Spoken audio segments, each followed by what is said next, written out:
Good afternoon. Welcome to this weekly reflection from St. Peter Mancroft, whether you're watching online or whether you're in church. If you are in church, please carry on with your visit and enjoy this beautiful surrounding. I'm Catherine Waddams. I'm a licensed lay minister here. So, what are you waiting for? Sometimes this can be a useful call to action, but often we're waiting for things we can't control. I wonder how good you are at waiting for something lovely, a special treat, a holiday, for a bus, in a traffic jam, for a medical appointment or test results.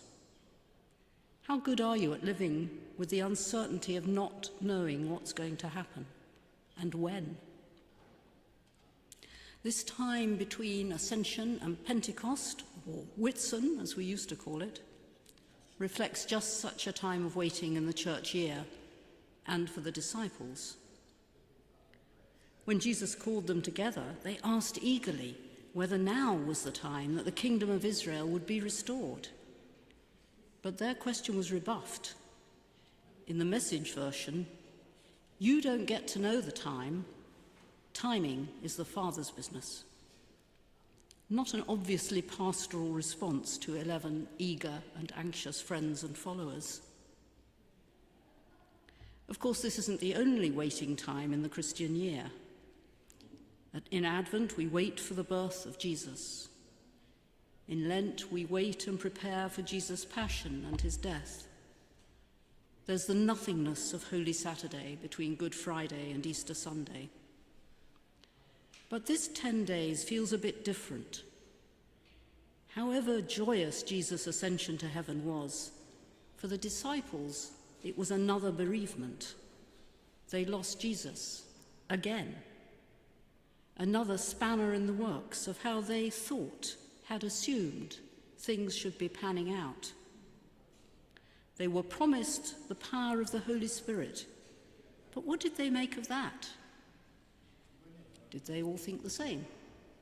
Did they discuss it, perhaps rather heatedly, on their way back to Jerusalem? And how long were they to wait? I think I would have felt very unsettled and anxious in those circumstances. These times of waiting can be a sort of suspended animation, especially if you are uncertain both about what happens next and its timing. We're used to planning ahead, being in control, or at least pretending to ourselves that we are. Of course, we know in our heads that life and health, and indeed the whole planet, is fragile, surrounded with threat and uncertainty. But for those of us with resources and enough for the present, we can at least pretend that we are in control. We book holidays, plan visits. We may take out insurance, but we hope not to need it, and mainly we don't think about it. When things don't pan out as we hoped, it can be difficult. We have inbuilt fight or flight reflexes, but if we don't have a context to use them in, they can be counterproductive and stressful. The pandemic, remember that? Gave us some excellent lessons in waiting.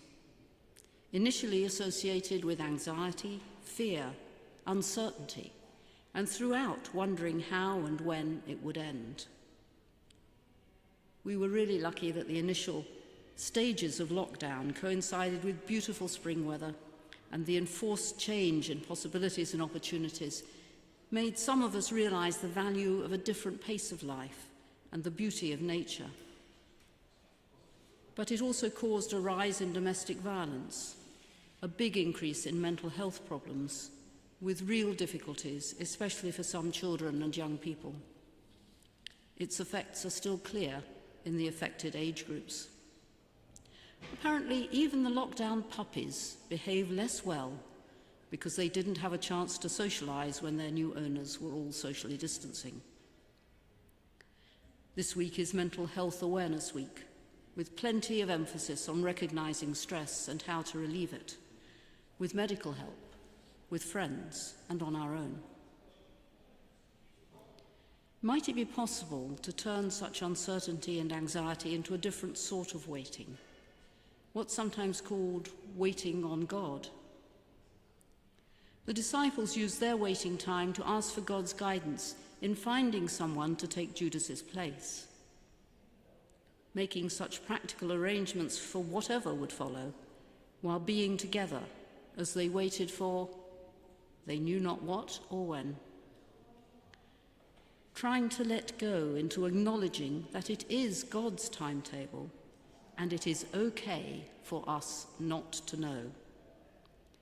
It's not necessarily comfortable, but perhaps it's more bearable and worth a try, depending on the nature and severity of the stress. This week is also Christian Aid Week. We have a fine display about it at the back of the church, but it's getting rather less media attention than Mental Health Awareness Week. I find a litany by Janet Morley, who used to work for Christian Aid, links both the stress, the darkness of waiting, with the urge to respond to the needs of God's world, highlighting the tension between enforced waiting and the imperative to act. For me, the insight of placing the difficulty of waiting in the context of praising God is helpful. As its refrain repeats, the darkness and the light are both alike to you. Even though Jesus is no longer physically present with us as with the disciples, we can be aware that God is waiting with us in the tough times, as well as when praise comes more easily. So I'd like to read you that litany for the darkness of waiting by Janet Morley, published in her book, All Desires Known.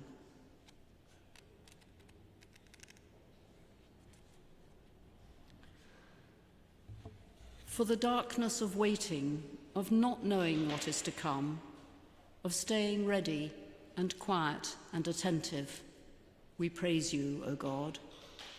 For the darkness and the light are both alike to you.